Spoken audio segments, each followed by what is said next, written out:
Where your treasure is, there will your heart be also. God has given us unlimited treasures in His Word. Every time we open it, we can discover a new treasure or admire an old one. What will we find today? Here's Carla Early with Treasure Hunt in the Word.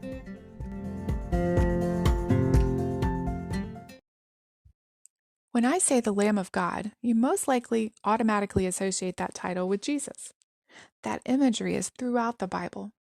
In Genesis 22, Abraham told his son Isaac, God will provide for himself the lamb for a burnt offering. And sure enough, one appeared after the angel kept Abraham from sacrificing his son. In Exodus, a lamb slaughtered for each family at the first Passover had its blood smeared on the doorposts of the houses of God's people so that the death angel would pass them by instead of killing their firstborn. Lambs were the preferred offering for sin and other special offerings throughout the Old Testament and into the New Testament.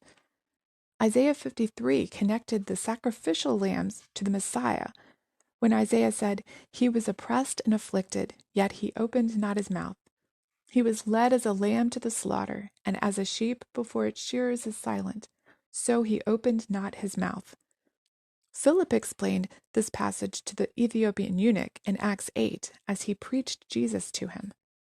And Peter tells us that we are redeemed with the precious blood of Christ, as of a lamb without spot or blemish.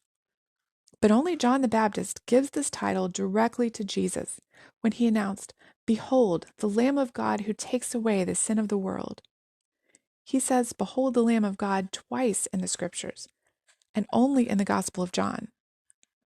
Later in Revelation, John the disciple writes about the Lamb when he refers to Jesus, but only these two references explicitly say Jesus is the Lamb of God.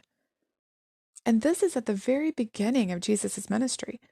In announcing Jesus as the Lamb of God, he's prophesying how Jesus would die about 3 years later. What John the Baptist announced here has a lot of significance. Think of a lamb, gentle, harmless, innocent, humble, and only the unblemished ones could be used for sacrifices, and that was Jesus, gentle, humble, and pure. After Moses gave the law, for generations, every single day, a lamb would be sacrificed for the morning and evening sacrifice, 2 times a day. And don't forget the sin offerings. When someone sinned, he had to bring a lamb, one that he had chosen. Let me read to you what it said would happen from Leviticus 4. Then he shall lay his hand on the head of the sin offering, the lamb, and kill it as a sin offering, at the place where they kill the burnt offering. It goes on to say that the priest would put the blood on the altar and pour the rest of it at the base of the altar. But there's one detail I missed before when I had studied this. The person who had sinned had to not only choose the lamb, but kill it too.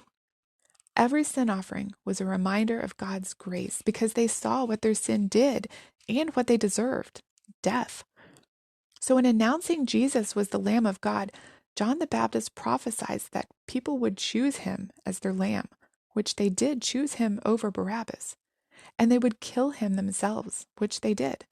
In fact, both Jews and Gentiles had a hand in that.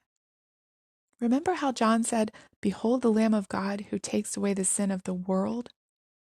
Well, Jesus was going to die, not just for the Jews, but for the Gentiles too. And the blood of every lamb, from Eden to Calvary, pointed to this lamb, sacrificed for you and for me.